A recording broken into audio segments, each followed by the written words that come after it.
If your Windows 10 system has become slow and sluggish and almost like doing you a favor every time you click and drag and drop and you want to reach over and strangle that system, I got you.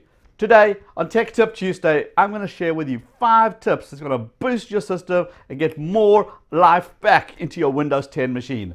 Stay tuned.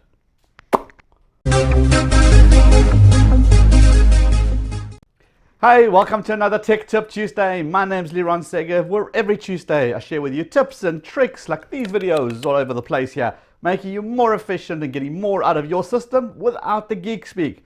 That sounds cool to you? Smash that subscribe button, it's the one that's down here, and let's get on to today's show. So over time, Windows 10 can become sluggish. You can feel it. You know that things are not as quick as they used to be. You're filling up your hard drive. You're putting more into your system, but it should still behave. How can we get it back to its old behavior? How can we get all the oomph back? Today, I'm going to show you these 5 tips that you can follow along and simply fix your system. This time, we're going to play with the power settings. What I mean by that is, click on your Start button and click on the gear icon. That's going to take you into your Windows settings. In here, simply type power and then choose power and sleep settings. Click on that. I want you to do this. Go to the right side, click on additional power settings. And in here, you typically will be on balanced. But here's what we're going to do. We're going to choose something called create a power plan. On the left hand side, click on that. And in here, when we choose a power plan, we're going to choose high performance.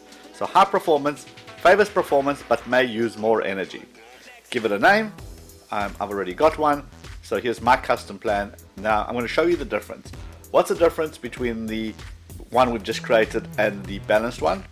It's all here. So click on change power settings, and you see at the bottom it says here change advanced power settings.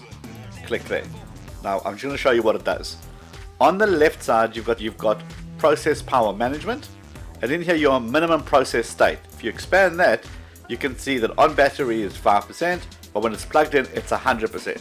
Specify the minimum performance state of your processor. In other words, this processor is going to work at 100%. Here's the difference. When you go to the balanced one and you click on change and you go to change advanced power settings, if you go to the same settings, processor power management, you'll see under minimum process state it can go down to 5%. So on the new plan, which is power, it's going to just make sure your computer is using its maximum ability. Now bear in mind, if you're on a laptop and you're not plugged in, rather stick to balanced or power saver mode. Okay, next up, what we're going to do is we're going to disable some of the services that are actually running in the background or have permissions that your apps are trying to use, and they actually just don't need that. So let's go clean that side of it up and show you how easy it is to do that.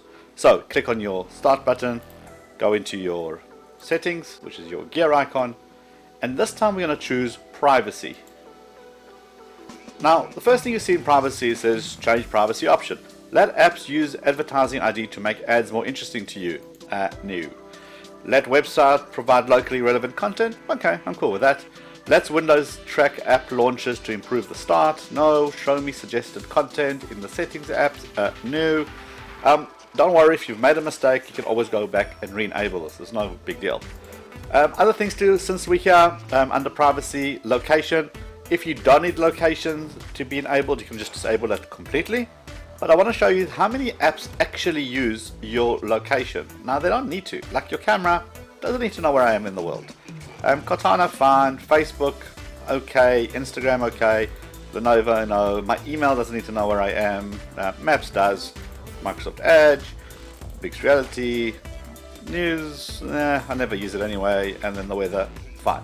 So you can see how you can do it. Obviously your list will be slightly different depending on what you've got on your computer. Camera, now this is an important one. These are the apps that can actually enable your webcam or a camera connected to your computer. So let's check who can do what. So the camera can use the camera, no kidding. Cortana, right, Facebook needs my camera, not really because I do it from my phone anyway. Facebook Hub, no. Instagram, yeah, no. Lenovo settings, fine, blah blah blah. And I just basically go through the list. Why does Microsoft Photos need to use my camera? Okay, let's get rid of that. Microsoft Store needs my camera? No. Mixed reality, OneNote, and Skype. Well, okay, that's the one that makes sense to me. Since we're here, let's deal with the microphone as well. These are the apps that can access your microphone. So your camera can, cool, Cortana can, Facebook can, no it can't. Facebook Hub, HP Smart, Hulu. Okay, I suppose if you want to use your voice features, I don't. I'm going to get rid of that. Instagram, certainly not. Lenovo, blah, blah, blah. Messaging, nope. Edge, no. Photos, again, the store, not sure why. Mixed reality, OneNote, if you do dictate, obviously leave that on. Skype needs to, voice recorder needs to. Well, my Xbox, I never use that feature anyway. So you see how I'm just getting rid of the stuff that I don't actually use. And by getting rid of it, the computer doesn't have to worry about it, doesn't have to ask you for it, and therefore it's going to make a difference. Again, if you've made a mistake and you do want to use Hulu's, I don't know, voice activation, go into here, reactivate it, and launch the app again, and then you're good to go. Okay, next one. Now that we got rid of a whole bunch of stuff that we don't need, there is some more. Let's go again. So, start button and gear icon to get to your settings. And this time I'm going to choose gaming. Now, unless you're gaming on your computer, which most people are not, and broadcasting your game and wanting to record your gameplay, again, most people do not. There's no reason to have these services running. And if you ever do want to do them, just re-enable them. So for me, I go back into my game bar, I disable all that, I don't want anything to happen here. Open game bar using the controller, never going to happen. Game DVR. Again, do I want to record in the background whilst I'm playing the game? I switch everything off. Record the audio when I record a game, switch that off. Capture mouse in recording, switch all that off. That was DVR, right? Broadcasting. I'm never going to broadcast from this computer my game, so get rid of all that stuff. Don't want my camera on, etc. These are great features, by the way. I'm not mocking the features. I'm just saying, for me, I'm not going to use them, so why must I have these constantly services running in case I do need to use them? Well, if I do, I'll just go re-enable them, so no big deal. We're going to share information with games using TruePlay. Disable that. Well, I don't need that, so I get rid of that. And there's some other stuff to get rid of. Alright, next up is a feature that most people don't know exists and can actually save you a lot of money and a lot of time when you want to troubleshoot something wrong with your computer. So you know those things where my printer doesn't work or I can't connect to the internet? Well, guess what? You don't need a techie to be able to fix it. You can fix it yourself because Windows has you covered. What you do is go to your start button, go into your gear icon, which is your Windows settings. This time type in, Troubleshoot. And under Troubleshoot, look at this, all these lists of services you can see: internet connection, playing audio, printer, Windows Update, blue screen of death, hardware devices. Anything that you're having a problem with, what you can do is essentially click on it and then click on run the troubleshooter for it, and then just simply follow the steps and get your own computer working. Another place where you can get more out of your systems is in the visualization, what you can see on your display. And there's a way to actually speed that up as well. Let me show you that. So go into the Cortana start button, search box, sorry, and then type there advanced. Now under advanced, you want to view advanced system settings. Make sure it's the one that's the control panel one. Click on that. And then on here you've got something called performance. Click on settings. And under visual effects, typically it will be let Windows choose what's best for my computer. But you can change it to adjust for best performance or adjust for best appearance. Or you can even customize it and do it yourself. So you got to choose, I don't want this, I don't want this, I don't want that, I don't want this. And basically start ticking things off your list.